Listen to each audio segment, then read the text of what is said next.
तो एक कोण यानी एक साइड का दोनों कोण को क्या कहते हैं? संगत कोण कहते हैं। और संगत कोण आपस में हमेशा बराबर होता है।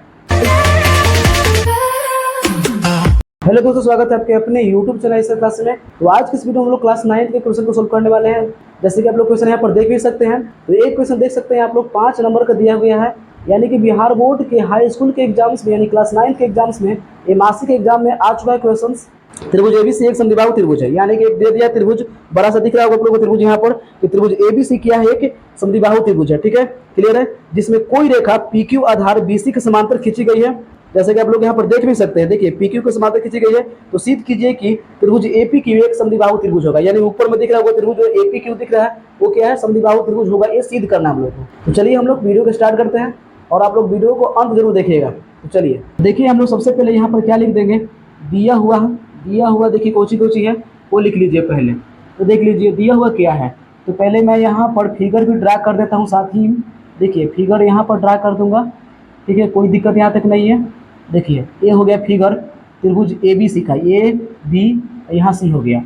अच्छा, पी क्यू देखिएगा कि समांतर खींचा गया है, तो पी यहाँ ड्रा कर दीजिए, पी यहाँ क्यू, ये दोनों क्या है? आपस में समांतर है, यानी कि पैरेलल है। क्लियर है यहाँ तक? तो अब देखिए यहाँ पर त्रिभुज एपीक्यू को सिद्ध करना है हम लोग को। दिया हुआ पहले क्या है वो लिख लेते हैं। तो दिया हुआ हम कह सकते हैं कि ए बी जो है ना बराबर ए सी के होगा। ए बी बराबर ए सी, क्योंकि ये समद्विबाहु त्रिभुज है। तो समद्विबाहु त्रिभुज पता ही होगा आप लोगों को कि दो भुजा उससे बराबर होता है, और समबाहु त्रिभुज की अगर बात करते हैं तो तीनों भुजा उससे बराबर होता है। कोई दिक्कत यहाँ तक नहीं है। चलिए आगे हम लोग देख लेते हैं। और एक और बात दे दिया कि पी क्यू समांतर है किसके? बीसी के। तो हम लोग लिख लेंगे यहाँ पर पी क्यू समांतर बीसी। ठीक है, अब हम लोग को सिद्ध क्या करना है तो वो भी लिख लेते हैं। ठीक है, तो सिद्ध करना है, सिद्ध करना क्या है? सिद्ध करना है कि त्रिभुज एपीक्यू एक समद्विबाहु त्रिभुज है।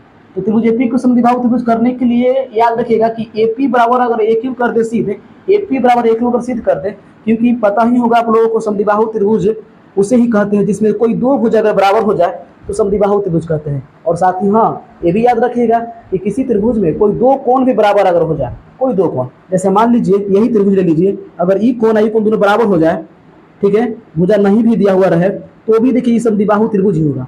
ठीक है, क्योंकि याद कीजिए बराबर कोण के सामने ये दोनों बराबर अगर मान लीजिए कोण रहेगा, तो बराबर कोण के सामने बराबर भुजा होती है, वहां से तो बराबर भुजा हो ही गया, तो ये क्या हो जाएगा? समद्विबाहु त्रिभुज हो जाएगा। कोई दिक्कत नहीं आता। चलिए अब हम लोग यहाँ पर सोल्व करते हैं। तो सिद्ध हम लोग को क्या करना है कि ए पी बराबर ए क्यू, यानी कि ए वाला जो लंबाई आप लोग को दिख रहा हो ए पी और ए क्यू, ये दोनों हम लोग को बराबर लाना है। कैसे लाएंगे? तो आप लोग वीडियो को अंत तक जरूर देखिएगा, ठीक है ना। तो चलिए हम लोग यहाँ पर स्टार्ट करते हैं। तो अब हम लोग क्वेश्चंस को कोई ज़रूरत नहीं है, बस आराम से बनेगा, देखते जाइए। और हाँ, एक क्वेश्चन नंबर देखिए 12 नंबर था, ठीक है, 12 नंबर क्वेश्चन से।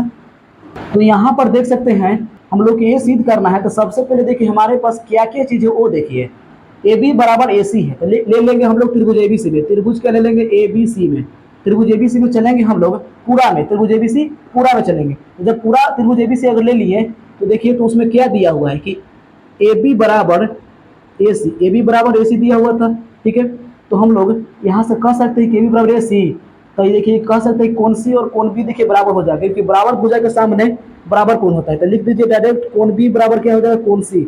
और साइड में इधर लिख दीजिए बराबर भुजा के सामने, बराबर भुजा के सामने बराबर कोण होता है, इसलिए ऐसा हुआ। ठीक ना। अब चलिए इसके बाद में अब चलेंगे हम लोग। अच्छा, इसको अगर फर्स्ट मानना है तो फर्स्ट इसको मान सकते हैं, कोई दिक्कत यहाँ तक नहीं है। अब चलिए इन दोनों देखिए कोण बराबर हो गया है।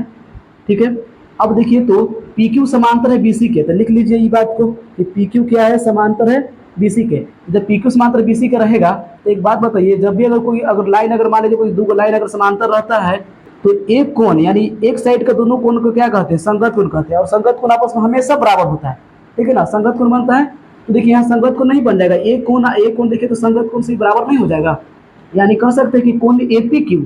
ठीक है, तो हम लोग कह सकते हैं कि पी क्यू जब समांतर है बीसी के, तो क्या कह सकते हैं कि कोण ए पी क्यू किसके बराबर होगा? कोण बी के बराबर होगा। कोई दिक्कत नहीं है।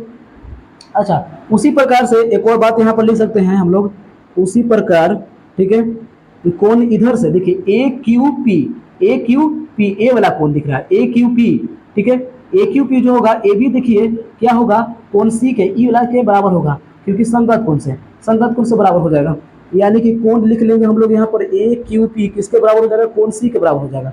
अच्छा, इसको मान लीजिए सेकेंड, इसको मान लीजिए थर्ड।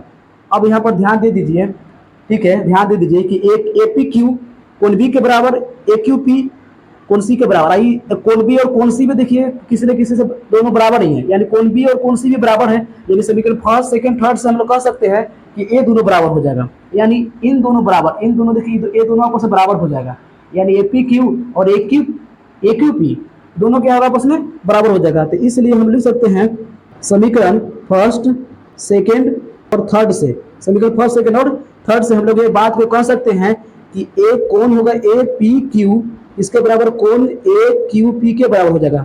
क्लियर यहाँ तक? तो इसके बाद हम लोग यहाँ पर अब लिख लेते हैं, देखिए इसके बाद क्या हो जाएगा, ध्यान दीजिए, इन दोनों जब बराबर हो गया तो चलेंगे हम लोग यहाँ पर त्रिभुज चलेंगे, त्रिभुज ए पी क्यू में चलेंगे, ठीक है। त्रिभुज ए पी क्यू में ध्यान से देखिए, ए पी क्यू लिख लीजिए, त्रिभुज ए पी क्यू लिख लेंगे, यहाँ पर कोई दिक्कत यहाँ तक नहीं है। क्लियर है? देखिए त्रिभुज ए पी क्यू में कह सकते हैं कि ई बात है ना, तो ये बात लिख दीजिए, यानी कि कोण ए पी क्यू बराबर कोण ए क्यू पी, यानी ये दोनों बराबर है, ये लिख लिए हम लोग। अच्छा, एक बात जानते हैं कि बराबर कोण के सामने क्या होता है, बराबर भुजा होता है। तो देखिए, तो अगर ए पी क्यू के सामने अगर देखा जाए तो देखिए कौन हो जाएगा, ए क्यू भुजा हो जाएगा, तो लिख दीजिए ए क्यू। क्लियर है? ए क्यू पी, ए वाला कोण के सामने कौन भुजा हो जाएगा, ए पी हो जाएगा, ए पी लिख देंगे, ठीक है हम लोग, कोई दिक्कत नहीं है। यानी कि आगे पीछे से कर सकते हैं, तो ए पी बराबर लिख सकते हैं ए क्यू, कोई दिक्कत यहाँ तक नहीं है। तो ए पी और ए क्यू क्या हो गया, बराबर हो गया। तो हम लोग देखिए तो सिद्ध यही ना करना था, ए पी बराबर ए क्यू, यानी कि हम लोग का यहाँ पर सिद्ध हो चुका है, ठीक है। और लास्ट में हम लोग लिख देंगे अतः त्रिभुज ए पी क्यू, त्रिभुज ए पी क्यू एक क्या होगा, समद्विबाहु त्रिभुज होगा, यही ना सिद्ध करना था हम लोगों को। तो लास्ट में हम लोग यहाँ पर लिख देंगे एक समद्विबाहु त्रिभुज होगा, समद्विबाहु त्रिभुज होगा, कोई दिक्कत यहाँ तक नहीं है, ये सिद्ध हो चुका है। क्लियर यहाँ तक? तो आशा करता हूँ आप लोगों को ये वीडियो बहुत ही अच्छी तरीके से समझ में आ गया होगा। और फिर भी अगर आप लोगों को अगर समझ में नहीं आया हो तो आप लोग कमेंट बॉक्स में कमेंट कीजिए कि कौन सा पार्ट आप लोगों को समझ में नहीं आया हो, यानी कि किस जगह आप लोगों को वीडियो में समझ में नहीं आया हो, तो आप लोग कमेंट बॉक्स में कमेंट जल्दी से कीजिए।